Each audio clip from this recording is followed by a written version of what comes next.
Gracias al doctor Rubio por su presentación, que nos ha dado un panorama de referencia suficientemente claro a propósito de la epilepsia, y sirve como preámbulo lo que él ha señalado de lo complejo que se ha tornado el panorama genético de la epilepsia, que realmente cada vez que participamos en diferentes reuniones hay nuevos conocimientos. Antes de que nada, doctor Rubio, un reconocimiento por su participación y muchas gracias. A continuación, siguiendo con el programa que está marcado en el pequeño prontuario que ustedes tienen, daré la bienvenida a la doctora Roxana Millán, que es neuróloga, egresada del Hospital General de México y que trabaja, como todos los que nos dedicamos a esto lo sabemos, en Zacatecas, y ella hizo un posgrado sobre genética en neurología, y es una gente que sabe mucho, especialmente de genética en epilepsia, que como verán a lo largo de la charla se ha tornado en un panorama cada vez más complejo, pero que seguramente ella nos llevará de la mano para ir desentrañando este territorio que cada vez tenemos que conocer con mayor amplitud. Roxana, bienvenida.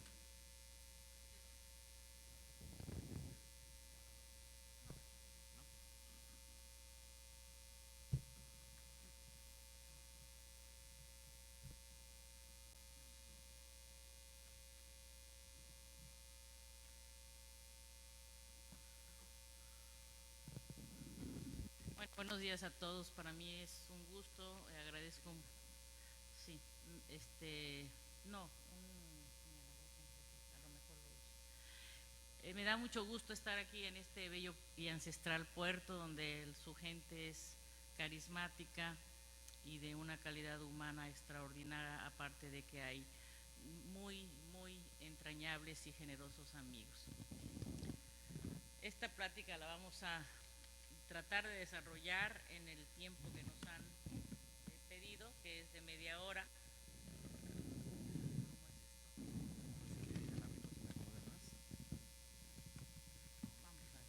¿Se escucha bien así? ¿Sí?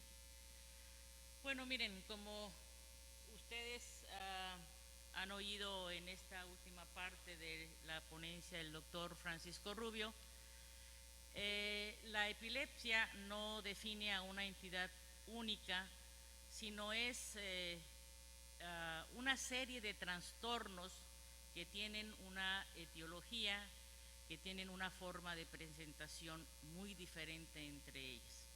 Entonces, el término epilepsias es un término más apropiado porque nos permite, cuando menos, saber que vamos a enfrentarnos a una serie de presentaciones y de causas que tendríamos que estar entendiendo en cada paciente que se nos presenta con esa expresión que puede ser el tipo que quiera de crisis epilépticas. Cuando hablamos en sí en estos términos de epilepsias, sabemos ahora que tiene una prevalencia en poblaciones occidentales que varía alrededor de 4 a 8%, y que el riesgo de que un individuo en el tiempo de vida esperada para ese individuo tiene un riesgo que se aproxima casi al 3% para tener una epilepsia. Cuando hablamos de predisposición genética, lo relacionamos siempre a los antecedentes familiares. Y sabemos que existe desde hace varios años de que posiblemente efectivamente haya una predisposición genética cuando sabemos que las personas con epilepsia, las personas que tienen un familiar de primer grado con epilepsia, con alguna forma de epilepsia, doblan o cuadriplican sus riesgos para tener también epilepsia. Y esto ya es una posible evidencia genética. Lo interesante de esto es que todos esos casos que tienen una historia familiar positiva el 75% de esos casos solamente tienen un familiar afectado y que realmente las familias donde hay una herencia mendeliana formal ocupa solamente el 1 o máximo el 2% de todas las epilepsias. Y a estas epilepsias causadas por un gen único le vamos a decir que son epilepsias mendelianas o epilepsias genéticas. El otro gran porcentaje, que son las formas no genéticas mendelianas, les llamamos epilepsias comunes, porque son las más frecuentes que vemos. Les llamamos epilepsias con herencia compleja. Y en ellos al menos se postula que la mitad de estos pacientes con esas epilepsias no mendelianas tienen esa predisposición genética. Y se postula también que es debido al efecto aditivo de varios genes y posiblemente con la intervención de efectos de factores ambientales. Y este es un esquema del profesor Helbig, donde nos señala más o menos esa curva bimodal, donde por un lado tenemos a las epilepsias adquiridas, causadas por tumores, por enfermedad vascular cerebral, por traumatismo cráneoencefálico, por cisticercosis, que más o menos se estima representan entre el 20 y 30% de los casos. En su otro extremo están las epilepsias con predisposición genética o las epilepsias monogénicas.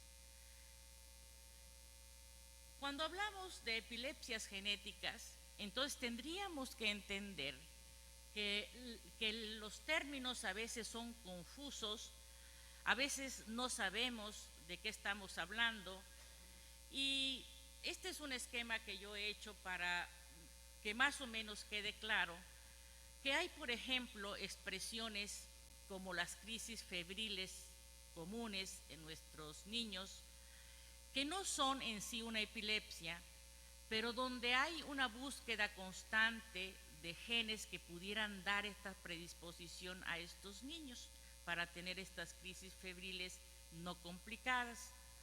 Y se han identificado ya varios sitios cromosómicos, pero hasta la fecha no hay ningún gen que pudiera haber sido aislado. En la nueva terminología del 2010 que ha hablado el doctor Rubio, se define que aquellas epilepsias que llamábamos sintomáticas, ahora las vamos a llamar epilepsias de causa estructural o metabólica. Son las epilepsias sintomáticas, son las epilepsias probablemente adquiridas, pero dentro de este grupo existen síndromes genéticos que en parte de la expresión fenotípica está la epilepsia.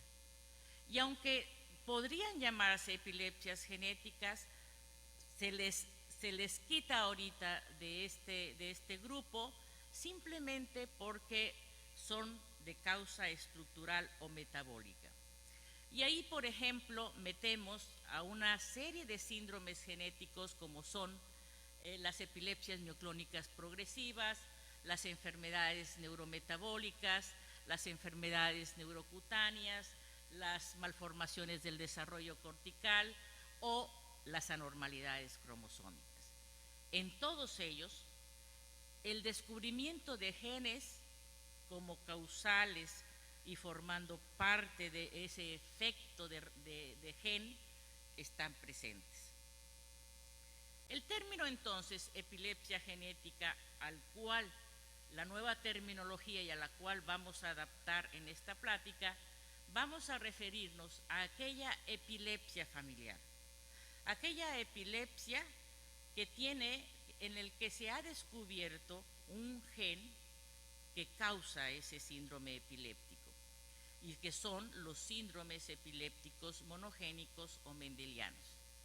Y la otra, que es una nueva categoría que ha estado año con año ampliándose, cuando menos en últimos 3 años, que son encefalopatías epilépticas que aparecen a una edad muy temprana, usualmente dentro del primer año de vida, y que en muchos de ellos ya se están reconociendo con las nuevas tecnologías moleculares genes que causan el defecto. Y el otro grupo de epilepsias genéticas las vamos a conocer como epilepsias de causa no conocida. Estas epilepsias de causa no conocida es una epilepsia no adquirida que puede ser generalizada o que puede ser parcial. Pero también metemos dentro de este mismo grupo, aparte de encefalopatías epilépticas tempranas, que hasta este momento no tenemos genes identificados. De tal manera que, viendo en una relación de frecuencias de alelos con los efectos esperados de estos alelos de riesgos, nosotros podemos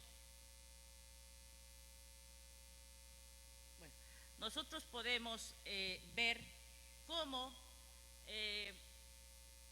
en la banda de las frecuencias y en la banda de los efectos, vean ustedes cómo los genes,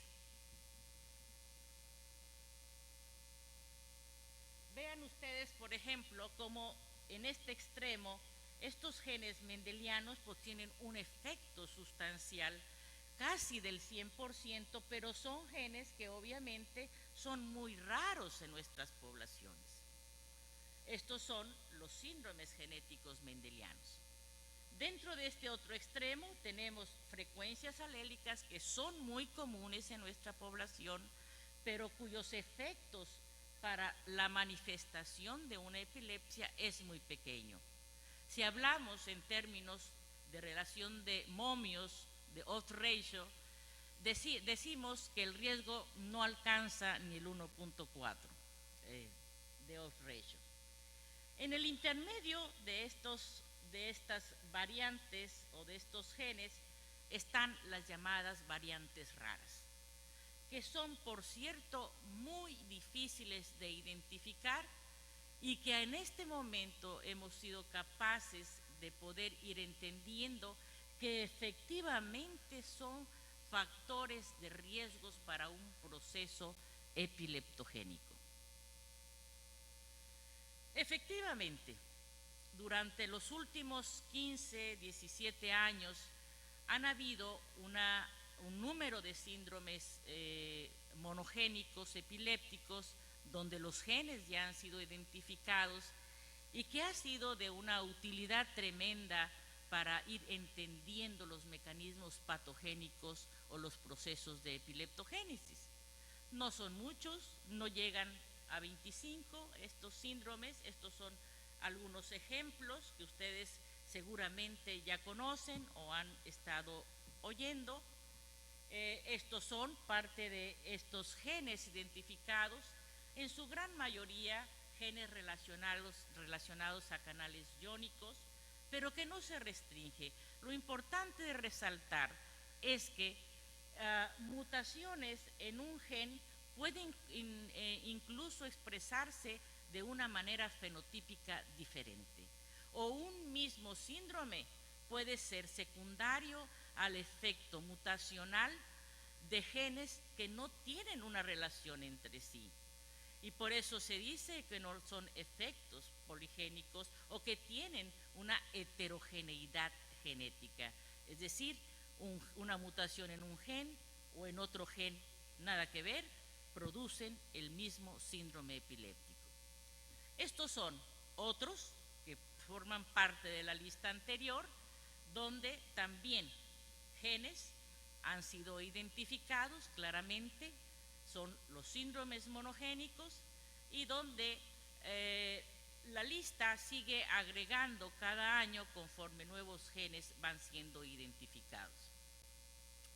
De tal forma que en estas epilepsias genéticas sabemos que la mayoría de estos genes a la fecha han sido genes relacionados con canales iónicos, pero que sin embargo nuevas tecnologías han permitido en estos síndromes genéticos epilépticos identificar genes que no son de canales iónicos, que están relacionados con procesos de desarrollo de migración neuronal, con efectos sobre neurotransmisores, con efectos metabólicos, con procesos de señalización, etcétera, etcétera.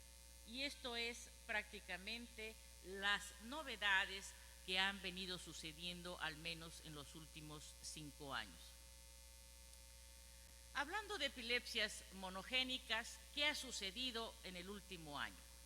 Fíjense ustedes, un síndrome epiléptico muy benigno que se expresa usualmente en el primer año de vida y que se conoce desde hace varios años como crisis infantiles familiares benignas, había sido ligado el sitio cromosómico con este síndrome desde 1997 al cromosoma 16.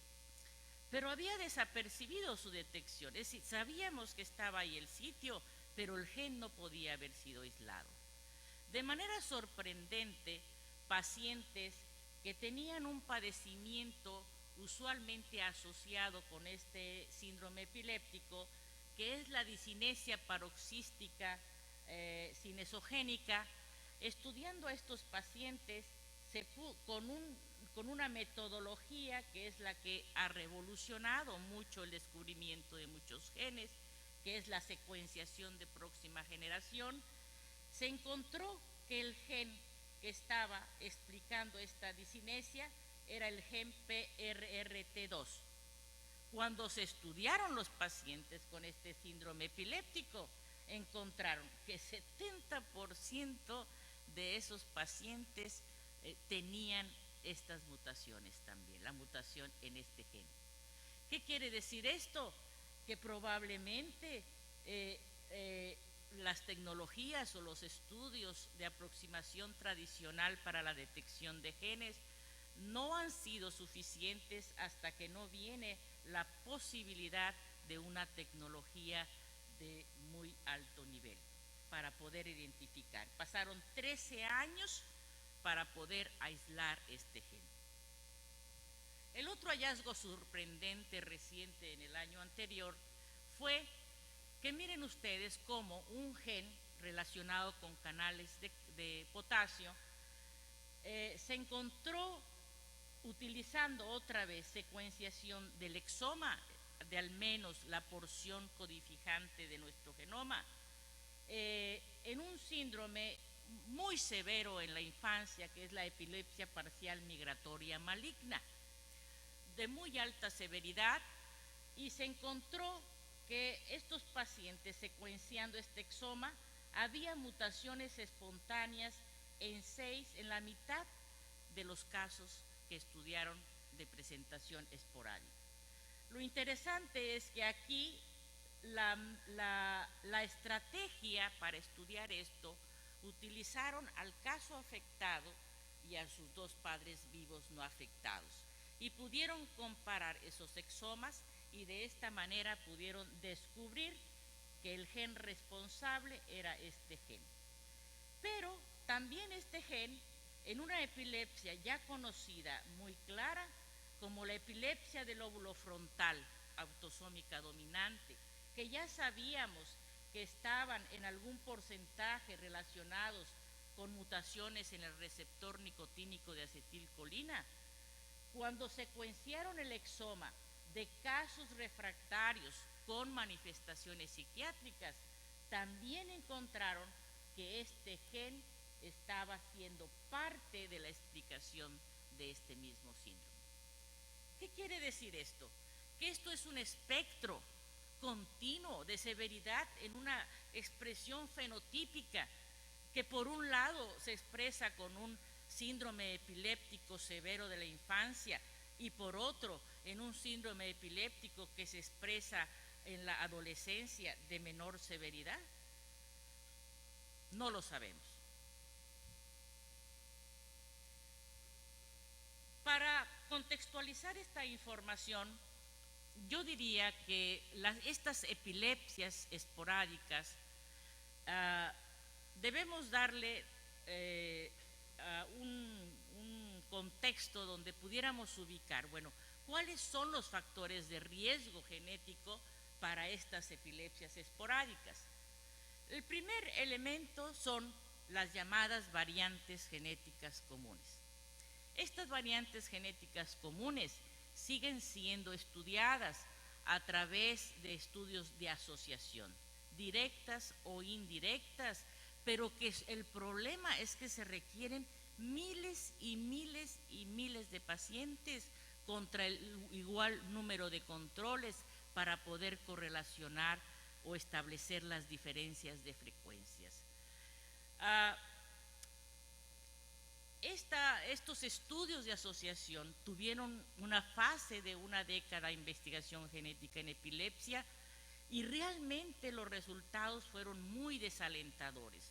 Por ejemplo, hasta que viene un consorcio europeo de colaboración muy importante que se llama Epicure y que entonces agarran un buen número de casos con síndromes epilépticos, con epilepsia generalizada, y lo que hacen es hacer un metaanálisis en toda la amplitud del genoma de los estudios que ya habían sido publicados, pero que por sus bajas muestras estaban dando resultados negativos o resultados no replicados. Agarran esto y lo que se dan cuenta es que cuando estudian a los pacientes con una definición epilepsia generalizada, no encuentran ninguna señal. Pero cuando estratifican y dicen, vamos a estudiar crisis mioclónicas, crisis de ausencia, encontraron las señales donde estaban localizados la susceptibilidad a este tipo de crisis. Y ha sido una publicación muy importante del año pasado donde este sitio está relacionado con crisis mioclónicas y este sitio con crisis de ausencia. ¿Cuál es el concepto relevante? Que la definición del fenotipo del que estemos estudiando es de la mayor importancia para tener estos éxitos.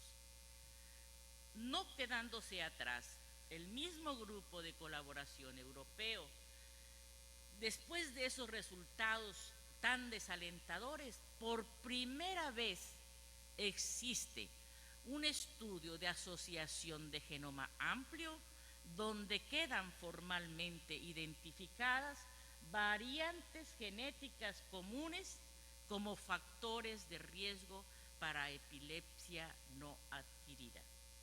Y establecen la hipótesis de 2 genes que están relacionados a canales iónicos, pero a otros 3 genes que nadie sabía, que sospechaban que pudieran tener algún efecto sobre epileptogénesis. El segundo factor de riesgo para estas epilepsias son esos intermedios que son las variantes genéticas raras. Dentro de las variantes genéticas raras, la variación en el número de copias ha sido hasta este momento el factor de riesgo más relevante para epilepsia esporádica, con riesgos sustancialmente raros, fuertes, mucho más fuertes que los variantes comunes, pero que tienen una frecuencia todavía rara. Estas variaciones en el número de copias ocurren naturalmente en toda la longitud del genoma. Se supone que para llamarle variante en el número de copia debe haber un cambio, un rearreglo de al menos 1 kilobyte. Y esto ocurre naturalmente casi en el 12% del genoma humano. Son sitios muy susceptibles a estas variaciones debido a la recombinación desigual que se tienen de los cromosomas durante la meiosis. Sorprendentemente, estas variaciones en el número de copias no solamente han explicado muchas enfermedades monogénicas, sean familiares o sean expresadas como encefalopatías epilépticas tempranas, sino que también en este momento son considerados alelos de riesgo, y ha quedado formalmente claro que en epilepsia generalizada y en otras la presencia de microdelesiones en estos sitios cromosómicos son factores de riesgo de efecto muy importante para poder adquirir una epilepsia. Sin embargo, tenemos que señalar que aunque efectivamente hay otras variantes raras, como en canales de calcio relacionados con las epilepsias de ausencia, y estas variaciones como en el número de copias, como las microdelesiones, los riesgos atribuibles no son conocidos todavía, y por lo tanto las pruebas genéticas clínicas no están recomendadas hasta esta fecha, y que para seguir identificando estos alelos de susceptibilidad tendría que seguirse estudiando en base a nuevas tecnologías como son la secuenciación de genes muy conocidos, de exomas o del genoma completo. La secuenciación completa. El tercer tipo de factor de riesgo para estas epilepsias son las llamadas mutaciones espontáneas. Las mutaciones espontáneas han estado reportadas en todos estos síndromes epilépticos, síndromes que no necesariamente son de herencia mendeliana, como el síndrome de Dravet, sino en encefalopatías o en síndromes epilépticos como los aquí conocidos. La tasa de mutación espontánea en nuestro genoma es muy alta, e identificar una mutación espontánea es un trabajo realmente extraordinario, donde lo que se pretende es, requieren para su detección grandes muestras también, y los dobles hits que se llaman.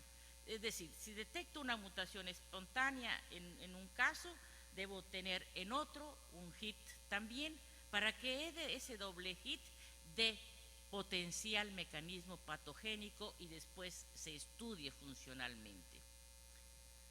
Bueno, en encefalopatías epilépticas estas mutaciones espontáneas han sido muy importantes, pero los paradigmas para este estudio ha sido el examen secuenciacional del afectado y de sus dos padres vivos.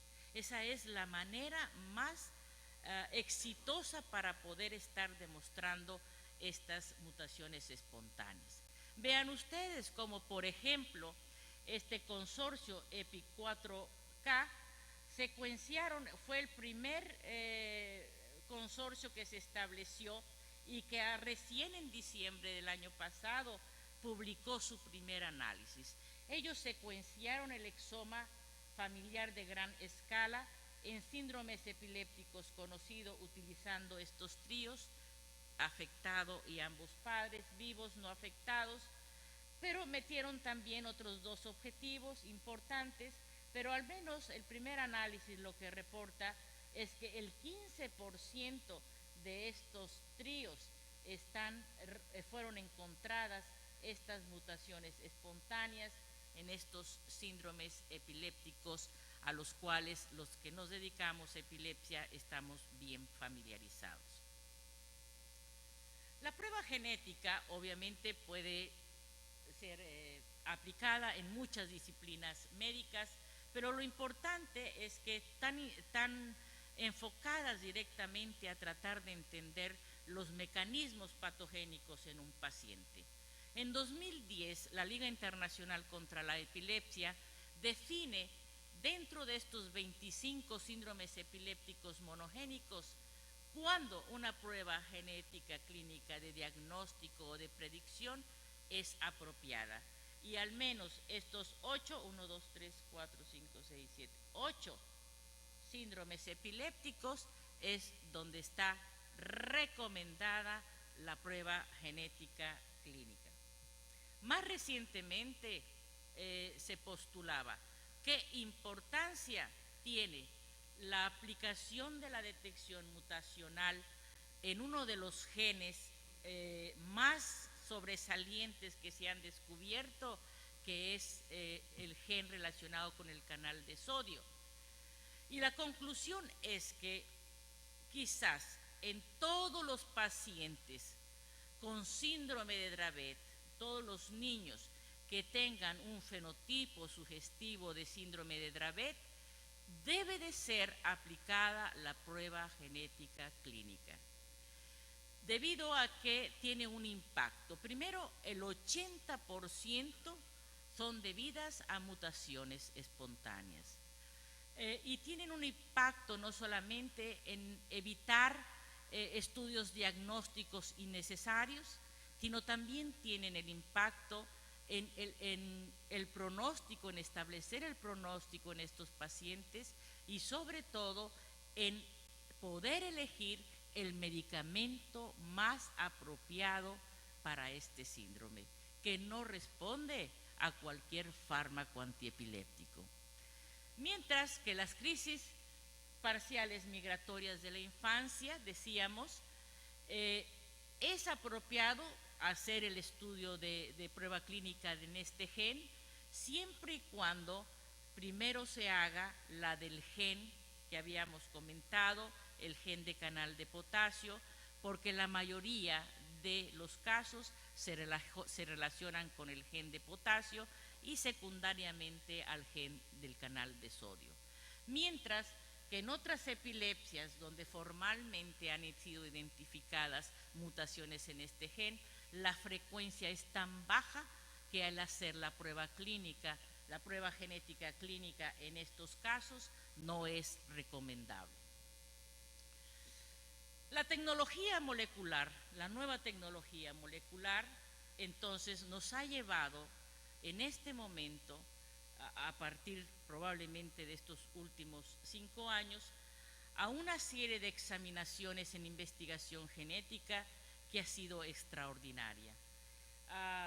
Desde la detección se siguen usando detecciones dirigidas para encontrar una mutación, el método Sanger de secuenciación, que lo único que se hace es secuenciar un solo gen, pero que ha venido entonces ahora la posibilidad de secuenciar todo el genoma o parte solamente del genoma, que podría ser el exoma. Y vean la evolución que ha tenido estas métodos moleculares de diagnóstico molecular, donde prácticamente en esta década la secuenciación de próxima generación ha sido el boom. Y más aún, esto se ha adaptado ya a la investigación en epilepsia, pero donde se seleccionan, se enriquecen las plataformas de secuenciación con genes cuando menos conocidos de estar involucrados en algún proceso epileptogénico. Y vean cómo las señales, cuando estas plataformas no están enriquecidas, las señales son buenas pero bajas, pero vean cuando estas plataformas se enriquecen con estos genes, las señales claramente son muy distinguibles.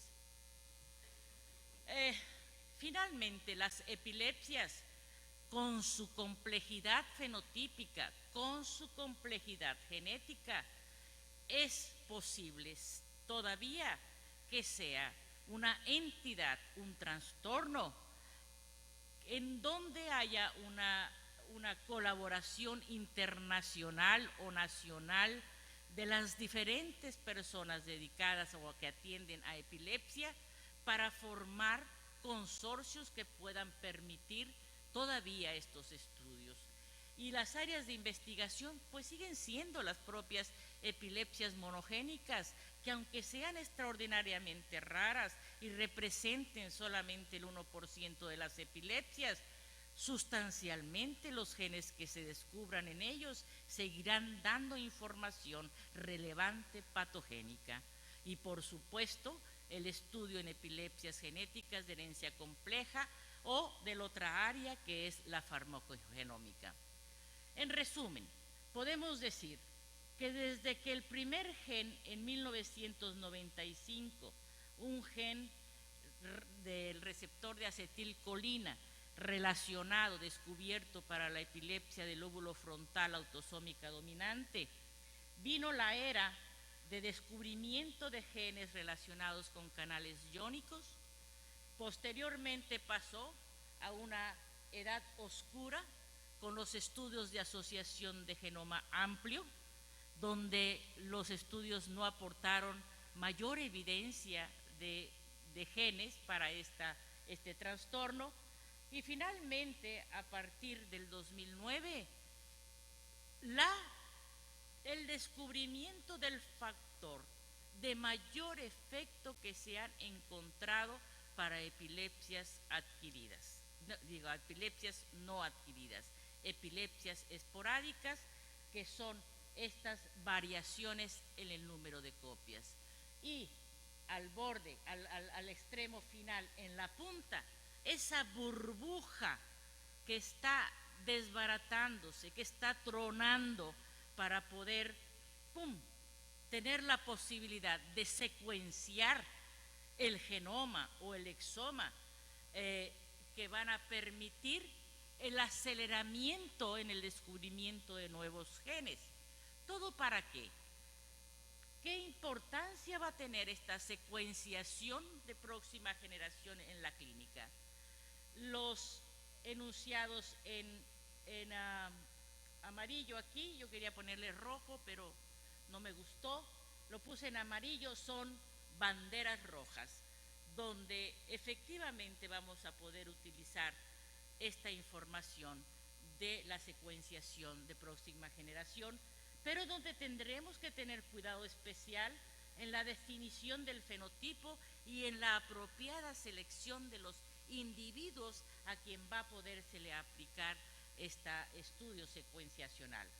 La interpretación apropiada de los hallazgos o los descubrimientos que se vayan a tener y las consideraciones económicas, éticas, legales, culturales y sociales, para que al final esta predicción de riesgos o este diagnóstico clínico llegue en los años futuros a formar parte lo que a todo mundo nos interesa, que es la medicina personalizada, el conocer a cada individuo en estos riesgos, en sus diagnósticos genéticos apropiados y darles las posibilidades que se implementarán y se desarrollarán para poder estar previniendo o tratando de manera correcta a estos pacientes con este trastorno de alto impacto.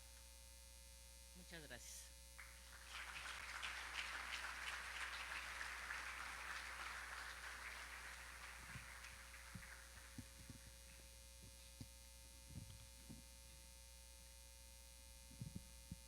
Gracias, doctora Millán, por su presentación que nos muestra lo complejo que se ha tornado el panorama genético en la epilepsia. Y bueno, seguirá así porque se han ido descubriendo y se seguirán descubriendo muchas causas. E incluso en la epilepsia de todos los días, de una u otra manera debe haber un factor genético que influye, ¿no? Porque finalmente en el ejercicio de los médicos de todos los días vemos que ante igualdad de lesiones, un paciente se torna epiléptico y otro no. El ejemplo clásico del traumatismo cráneoencefálico.